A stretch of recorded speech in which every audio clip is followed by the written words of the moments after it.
My name is Sherita Brewer. I'm the Development and Communications Manager for Health Visions Midwest, which is a sister ministry to Sojourner Truth House. I actually started my career with Poor Handmaids at Sojourner Truth House and then transitioned to Health Visions about 2 years ago. I grew up in Fort Wayne, Indiana. My dad was from Tennessee, and I spent my summers there. So I spent a lot of time there, and it was sort of a welcoming place because my aunt owned land there.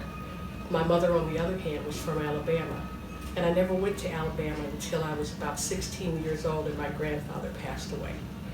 My most vivid memories of Alabama were going to a shoe store to get a pair of shoes and having my mother be questioned about the price of the shoes, not the size, not what we wanted, but the price, because the presumption was that she couldn't afford the shoes.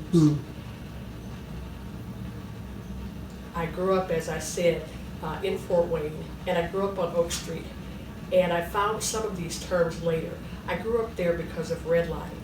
My father was the first black engineer for the state of Indiana, second for the city of Fort Wayne, and my mother was an export shipper for International Harvester. We had a very nice house, we had nice furniture, but we lived across the street from prostitutes, and we had absentee landlords and rundown housing in the area, many of them not being taken care of.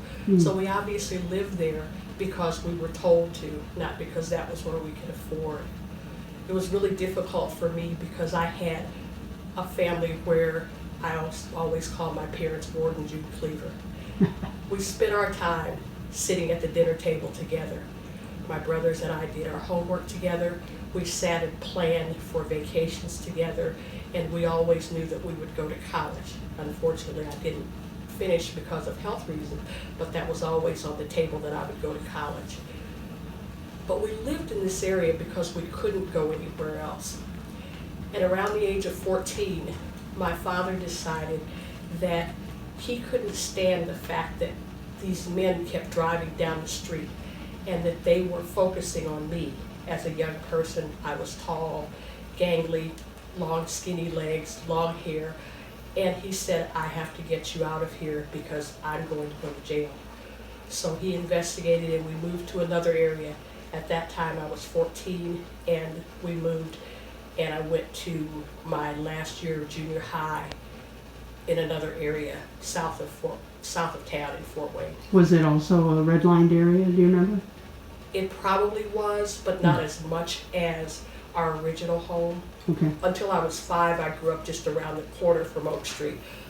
Excuse me. But otherwise, we lived in that area until I was 14, and he simply said something has to be done. Once again, not saying that they were rich by any means, but definitely earned, educated people who had good earnings, but who lived below their means, A, because they were accustomed to, and B, because they were forced to. When I was 14, I went to a junior high that was very similar to the one that I had gone to, and I used to struggle with being the kid in the neighborhood whose parents had a new car and who had new clothes and things like that. So I looked like the people there on the outside, but our family and our home was not the same. And so I got bullied a lot and I got teased a lot. When I finally went to high school, I was in a whole different ballgame because I was at a school that was predominantly white. These kids did the same things that our family did. They ate dinner together, they had homework together, they went on vacations and things. And it was very similar, but it was still very different because here I had a lot in common with these kids, but I didn't look like them. We traveled a lot in the summertime to Tennessee, and I believe that not actually understanding it, I was being conditioned to resist racism, but my parents made it a game. They made sure that they packed our appropriate snacks and our food. We traveled during the day always, and we didn't go too far normally that we would have to stay in a hotel. Why did you have to pack snacks and whatever? Because my parents knew, and they didn't tell us, that we would be very unwelcome in many restaurants. We would not be able to do anything except to find an appropriate place to go to the bathroom if we had to. Mm-hmm. But otherwise, we would not be able to go and we couldn't go to Cracker Barrel like we can now. We couldn't just simply go to a breakfast place or go to a dinner place. So they always made it seem like it was fun, where you can get your favorite snacks or your favorite food, and they shielded us from that, from those things, the things that they knew that we were having to endure, but that they kept private to themselves. And I thank them for that in a way, but in a way, there's still a part of me that says, I don't know, maybe I should have known sooner. Yeah. As I said, I spent my summers there, but only traveled to Alabama one time. And so I was able, though we went on vacations, we spent a lot of time here in Gary because my father had a brother who lives very close to Sojourner. And he was a postmaster and worked at the mills in human relations. So as I was saying, as we grew up and I became an adult, I really was very, very confused about a lot of things. And a lot of things began to happen that really made me understand that I just simply couldn't assimilate into the world. Questions about my car. Is this someone else's car if I bought a new car? I always had questions about my jewelry because I always had a weakness for jewelry. And there were many presumptions that my jewelry was fake. And of course, if I had a designer purse, it was bought from a beauty salon or someplace. One instance in particular was going to a fundraiser for a large organization in Fort Wayne that had a Roaring Twenties theme. And I remember I had a blue dress and I had a feather in my head. And a lady turned around and asked me to bring her a drink. Oh, okay. And I said, well, when you go up, if you could get me one also, I'd appreciate it. And she kind of looked at me perplexed, and then she asked me again. Because she assumed that I was just being a flippant surfer, as opposed to my saying, I'm a guest here just as you are, and I've paid my money to be here. But still not having that, being able to comprehend that I had as much right to be there as her. Years ago, when I lived in Toledo briefly, I joined a country club just because I could get a dining membership and not have to pay much. I actually had a friend for Sunday brunch who debated with a lady that she knew to make her understand that she was not the member, I was the member. And your friend was white? Of course. Mm-hmm. I shouldn't say of course, but yes. And then only to find out not too long after that white kids had gotten out of the pool after black kids had gotten in. And so I, of course, ceased my membership. Even then? Absolutely, absolutely.